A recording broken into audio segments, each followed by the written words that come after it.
What's cracking, everybody? So, thought I'd do a vlog.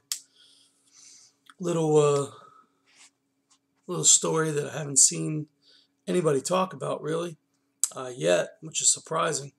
But it was brought to my attention, and I thought I would maybe turn on the camera. Apparently, 50 nuclear missiles went offline over the weekend.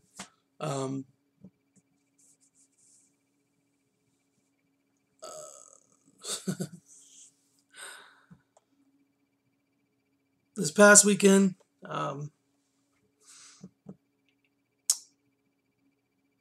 the Air Force lost communication for about an hour with 50 nuclear warheads.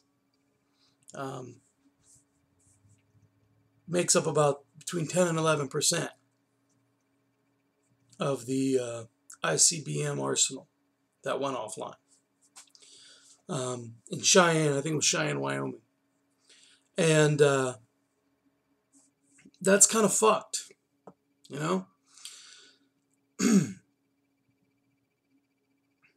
And basically, they're called Minuteman III ICBMs. Multiple warhead missiles that are controlled from Warren Air Force Base in Wyoming, but are in missile silos spread out over a wide area around the base. This is an article I found on CNN. I'll link it.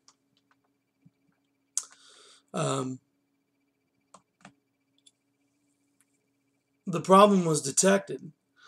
Of course, anytime the president wanted to fire those missiles, he could have, a senior defense official said. At no time was the public in jeopardy, according to another military official. Of course they're going to say that. You know, these people are adept, masterful at lying, at twisting the truth, at just, smoke and mirror games. Smoke screens, cover stories, whatever you want to do. I mean, that is essentially what the military, in conjunction with high-level officials in the military and big government, do. They withhold information. They lie on a regular basis. So, I don't believe for a second that the president was in control of those missiles the entire time. I don't know exactly what would have caused it. They did say that what did they say? Oh, yes. It was an underground cable that got disrupted. An underground cable. What was it? Some big fucking cable that went to all 50 missiles? Really? Guys, you got to do better than that. You got to do better than that. But you know what? They really don't have to. They really don't have to, because they'll glaze over this story.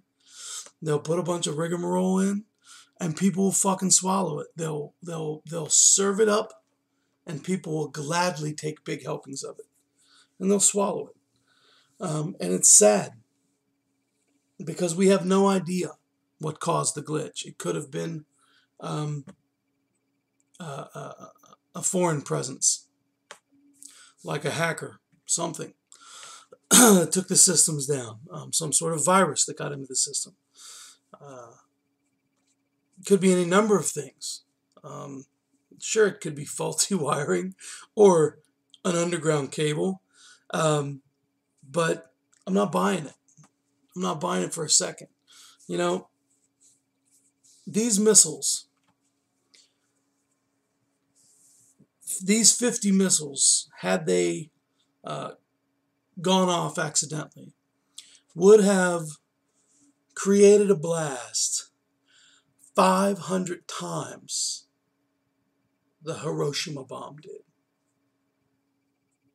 500 times. And that would have been bye-bye United States. Um, that would have really fucked a lot of shit up. And it's dangerous. Why do we stockpile such weapons? Why do we continue to amass? Why do we continue to have the weapons we do? These things are becoming relics of a time when there were threats of world violence from major powers all across the world. And, you know, they were amassed in a time of great fear from country to country, these superpowers that stockpiled these arsenals thinking they might have to blow each other to hell one day and end life as we know it. It just doesn't make any sense. Many of these things have become, many of these missiles are, there are many bases that are decommissioned nuclear missile bases. There's many here in my state, actually.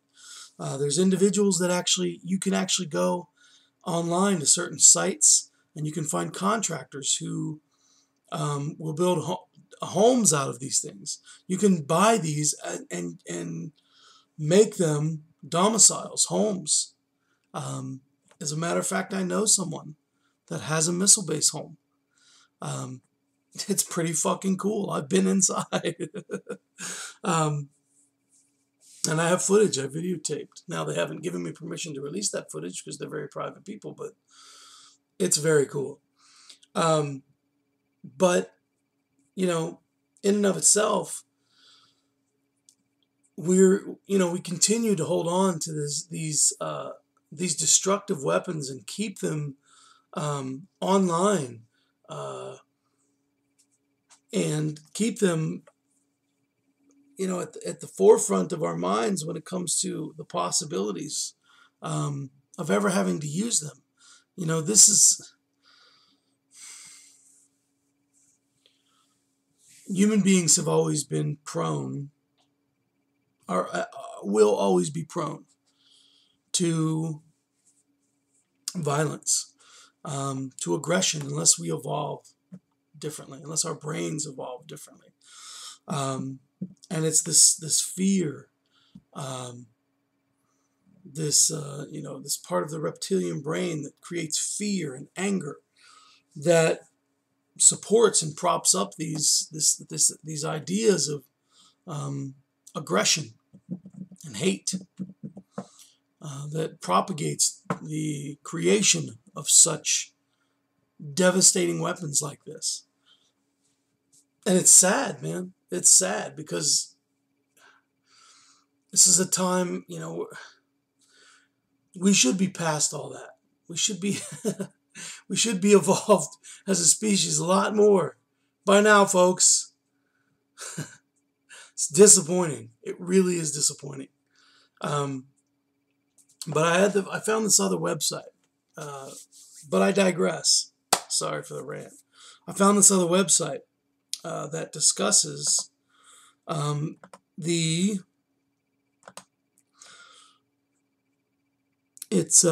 Center for Defense Information, CDI, and I found an article by Jaya Tawari and Cleve Gray.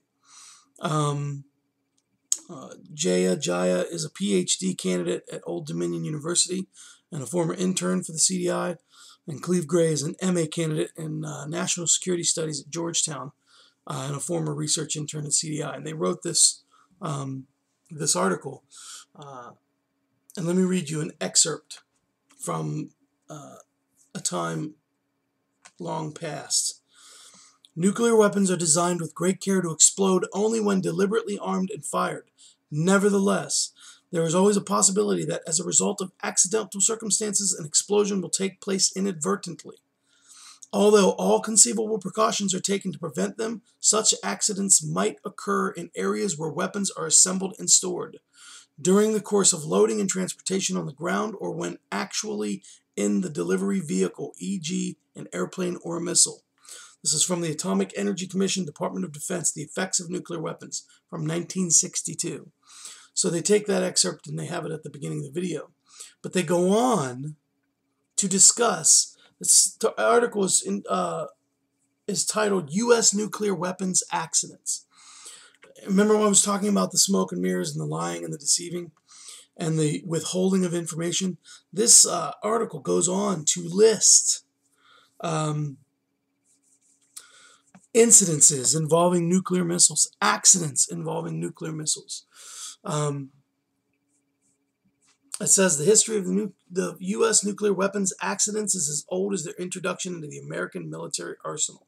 The first known officially acknowledged accident occurred in 1950 when an American B-36 bomber jettisoned a bomb into the Pacific Ocean. And of course, the U.S. military's policy is to neither confirm nor deny the presence of nuclear weapons in most accidents, because of course, everybody wants to go. Everybody's going to go when they find out there's a loose nuke. Everybody wants to go claim it, especially if it's in international waters. But this article continues to go on, and it says, despite the claims that the U.S. nuclear stockpile is safe and reliable, the number of accidents involving America's atomic arsenal is a matter of concern. The Department of Defense first published a list of nuclear weapons accidents in 1968, which detailed 13 serious nuclear weapons accidents between 50 and 68. An updated revised list in 1980 cataloged 32 accidents between 50 and 80.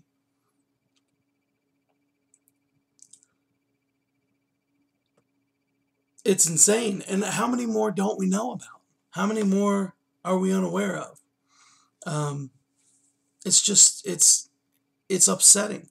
It's disheartening that that we as a global society still continue to feel the need to be so scared and fearful of one another that we actually believe we need a device that can completely obliterate every living and breathing thing in a span of 100 miles.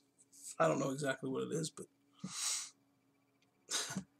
it's insane, man. It blows me away. But this is a very serious issue. It's a very serious issue. We need some more answers. I don't want to hear that there's a fucking underground cable that was disrupted, because that's bullshit. That's deliberate bullshit.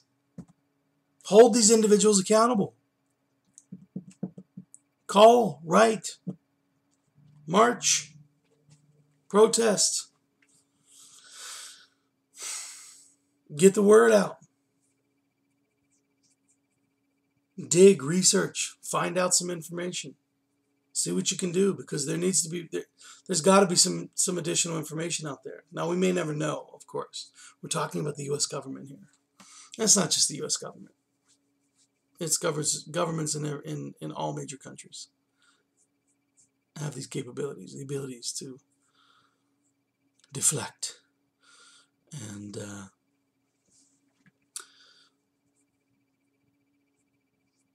use smoke and mirrors to deflect the truth. But we probably won't ever know what happened. I know there's a lot of speculation out there. I've read a lot of different articles about different speculation. But the jury's out for me until I get some additional evidence. But this is a very serious matter.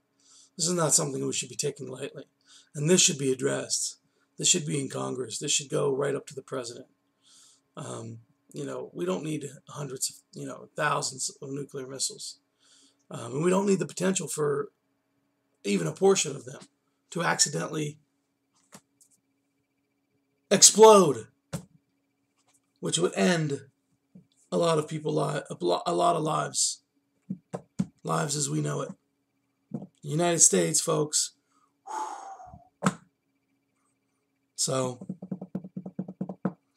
anyway, that's my 2 cents. I'm going to leave a couple articles in the box. Comment, discuss amongst yourselves, or do a video response, whatever you'd like to do. So, all right, everybody, y'all take care. Peace.